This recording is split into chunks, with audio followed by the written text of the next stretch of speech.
If you've ever yelled at your child at 7 a.m. to put their shoes on and get ready for the school bus while they're curled up in a human ball refusing to go to school, this episode's for you. Or if at 3 a.m. you've started Googling to try to figure out why my child hates school, you'll also want to stay tuned. So grab yourself a cup of coffee and let's dive right in to School Avoidance. Well, hello everyone. My name is Tracy Young, OG tutor extraordinaire, founder of theliteracykeys.com, and most importantly, mom of a dyslexic daughter. Welcome to my podcast, where you'll discover ways to unlock your child's reading potential. I'll share tips, strategies, and war stories that have happened along the way, because everyone deserves to be able to read. So let's get started. Today we're talking about school refusal, which is also known as school avoidance. And that both of those are technical terms for what parents simply state as, my child hates school. You may see physical symptoms, the headaches, the stomach aches, the nausea, because honestly, this is real for your child. And perhaps it starts as a one-time event, but then slowly over time, it becomes the status quo. I'm Tracy Young, host of the Literacy Keys, and I work with parents of struggling readers and dyslexic kids of all ages. I decided to talk about school avoidance, aka school refusal, or my child hates school. Whatever you want to call it, it's all the same, because it isn't going to magically disappear. Let's talk about the issue, let's share some knowledge, and I'll offer some actionable steps to make your life easier. If we can laugh along the way, life's good. So let's get started. What is school avoidance? Or, more technical term, school refusal? It's pretty much what it sounds like. It's when a child consistently struggles to go to school or, and listen closely, stay in school. You know, you get those calls from the nurse's office, right? Oh, your child isn't feeling well. Please come and pick them up. So they go off to school, everything looks hunky-dory, and then all of a sudden, they're back home. That, over time, really qualifies as school avoidance. It can show up in kids who are bright, social. They appear fine, at least on paper. And it's not about skipping school for fun, especially if they're a teenager, because your child doesn't hide the fact that they hate school. Basically, they're in distress, and you, unfortunately, are the audience. I am the first to admit that every child is unique, but parents hear some common statements that all point to school avoidance. It's so boring. I already know everything. I miss you is one of my favorites. Or I'm scared. Maybe I'm going to get in trouble. Now, not all children are that verbose, especially if they're younger. Sometimes it's what's done rather than what's said. For example, are you seeing quite a few visits to the nurse's office? Let's go through and dissect each one, all right? Hopefully without turning it into a lecture. The first one, it's boring. Now that can be a cover because boredom sounds so much better than, I'm out of control and I'm overwhelmed. Or maybe even, I don't like how school makes me feel. Let's talk about the I miss you. That can be separation anxiety, which is an entirely different issue. But the phrase can also mean that you are their safe place. And at home, they don't feel behind. The phrase, I'm scared to get in trouble or maybe to fail, right? Well, this one screams a fear of failure, which can become an issue. Think of it as the nervous system that treats mistakes like danger. So maybe your child is questioning, will you stop loving me if I make a mistake? Now remember, this is from the child's perspective, so logic doesn't always apply. And then there's the classic nurse office loop. So in the beginning, right, of the episode, I mentioned that school avoidance includes the ability to stay at school because some kids are great getting there, but then a stomach ache or their head's down and the teacher sends them to the nurse because in this day and age, no one is going to question the validity of a child not feeling well. Mhm. So now that we've kind of set everything up, I think it's important to talk about some of the drivers of why is this happening. I hinted at it, right? Kind of that double speak. What is the meaning or the underlying message behind the words? So generally there are about 5 key areas that can cause school avoidance. Now, each one is a framework to help you, the parent, uncover the underlying cause so that it can be addressed because it's not going to go away magically.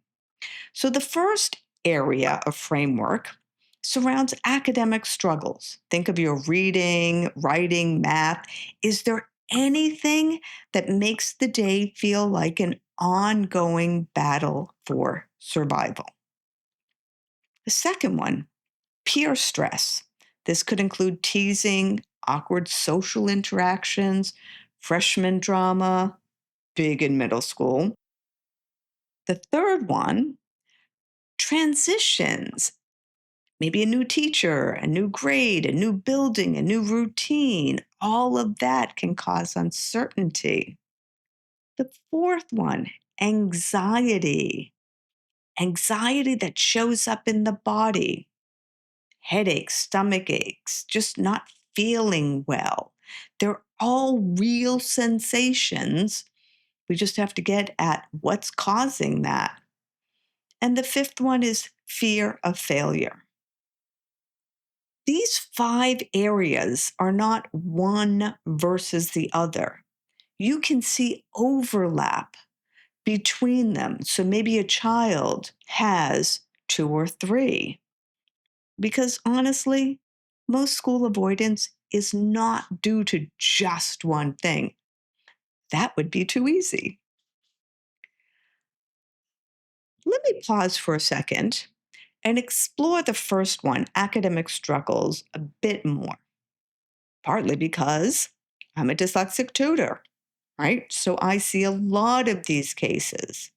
Now, if your child is a struggling reader, school can feel like they're being asked to perform on a stage in a language they don't speak, while everyone else is really fluent in that language.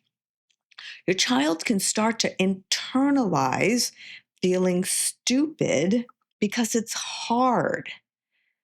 They get really good at avoiding the tasks, right? And that just creates this cycle which aggravates the entire situation. Like I said, it's never easy. With older kids, school avoidance can look slightly different than with younger kids. There's usually less crying and a lot more shutting down. And at times, it can be difficult to know, is this just typical teenage behavior or not? You'll hear statements such as, I'm not going to, and you can't make me, the infamous, you can't make me. Children need compassion and respect, but at the same time, they also need boundaries and a plan. As Thomas Jefferson said, we hold these truths to be self evident. Now, while I don't think he was referring to school avoidance, you get my point. Okay, so what do you do to stop school avoidance? So now that everyone's completely depressed, let's talk about what you can do. Because we have to start somewhere. And usually the best way is with baby steps. I've outlined a 3-part plan for the next 7 days. That's 1 week.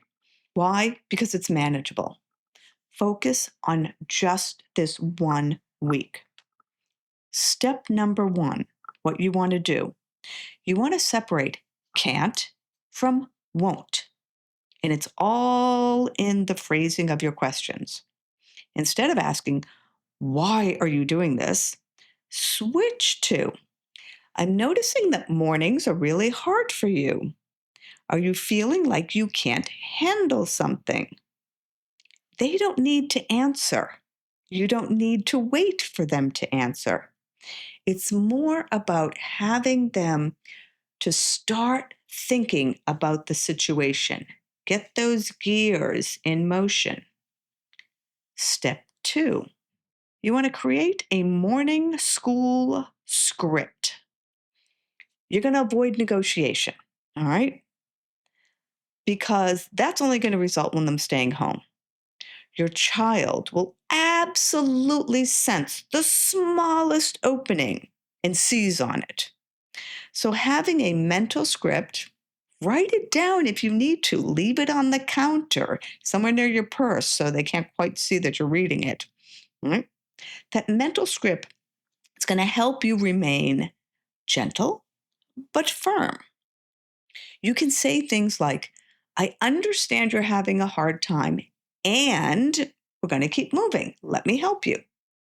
This can work better with younger kids than older kids. With older kids, teenagers, you're going to have to step up your game. What you want to do is you want to offer choices around a non-negotiable of attending school. What does this sound like? You could say, do you want to start with first period or second period? Do you want me to walk with you inside the building or wait in the car? Do you want to email the counselor or do you want me to? So you're giving them a choice which allows your child to feel in control, but it's still a non-negotiable in that they're going to school. So step number 3, and this is important because we really have to realize that we're doing it. You want to stop reward for staying at home. And this is delicate because you don't want to punish your child, let's say for anxiety, but you also don't want them to view avoidance as the solution. So when your child stays at home, I want you to think boredom. In bed, no reading, no electronics, no TV, basically no fun. Another thing that kind of ties into all of this, and it's something that you want to consider, is how much sleep is your child getting? Because lack of sleep can lead to a whole slew of issues. A school-age child, from ages 6 to 12, needs 9 to 12 hours a night. 9 to 12 hours. Yes, that is not a typo. A teenager, ages 13 to 18, may vary, tweens included, they need 8 to 10 hours. Now think about that. 10 hours for a teenager. Uh-huh. Right. Exactly. So one of the things that you can do that can help the situation and them feeling more in control is ensure that they're getting enough sleep. Because when they are, these crises and how their life is ending sometimes are not as big with a good night's sleep. You can't go this alone. All right, I talked about the 3 steps, but it's really important that you need to partner with the school because the only way that you are going to conquer school avoidance is by having everyone on the same page. Everyone in the family, everyone at school, You got to work together. Parents, teachers, administrators, anyone who might be involved, the nurse, the counselors. Arrange for a school meeting. And depending on how old your kid is, right, that could be their teacher, their counselor, the principal, the nurse, all the things, the individuals that I mentioned. And I'm sure I'm leaving someone out. The more, the merrier. Be honest, upfront. Discuss the situation that you are seeing at home. Because remember, sometimes they have split personalities. They have the persona at school and they have the persona at home. Ask what the teachers are seeing at school. Try to assess together the root cause or causes and brainstorm a plan of attack. The more the merrier, because everyone sees a different perspective. And so the input will lead to a better solution. For example, you could have a plan with the nurse that avoids automatically early pickup unless there's a clear medical reason. You may have to put this in writing because the school is not going to want the liability for that. All right. They just need to know that, okay, when little Mary comes down with the tummy ache, then let her rest. And instead of calling you, they can go back to class once they're feeling better. Now, for my families with struggling readers, your plan has to include reading support. Just trying harder is not a plan. So if a school tells you just try harder, forget it. Many families at this point also consider homeschooling as a possible option. You want to explore a wide range of options in order to find the right one for your family. Now let's talk a little bit about when is it time and how do you know when it's time to go and get outside help for school avoidance. So if the school refusal is happening for days, weeks, and you're seeing those patterns that we mentioned earlier, you need to reach out for help. You want to consider finding a counselor, a therapist, maybe even explore tapping, EFT. There's tapping for children. I'll say it's a tad unconventional, but it really works quickly to reduce anxiety. I have seen it work amazing things. I will put in the show notes Nick Ortner. He's developed a whole program for tapping for children, and it's quick. Within 7 minutes, it really reduces anxiety. Like I said, it's a little unconventional, but hey. Now, if you're not quite sure what the situation is, all right, the good news is it's much easier to keep track of how many days your child has missed school. And that way you can determine if it's turning into a school avoidance. Because about a decade ago, schools started tracking absenteeism differently. They used to just say, okay, 95% of the kids were at school. And those were the numbers that were reported out. And like I said, about a decade ago, then they started changing the system in which each student's attendance is recorded, and then chronic absenteeism is defined as missing more than 10% of days in a school calendar. That represents 18 days per year, which, if you look at it on a monthly basis, could be 2 to 3 days a month. So when you look at it and consider on a monthly basis, 2 to 3 days doesn't sound like a lot for your child to be considered chronically absent. If you're not sure, contact your school's principal and have the discussion with them. Ask for who tracks absenteeism and schedule a meeting. It's important for you to remember you do not have to solve this by yourself. Avoiding school may have become your child's coping mechanism for an underlying issue or issues. mm, anxiety, bullying, a whole slew of factors. And it may be time to seek expert advice. Mhm.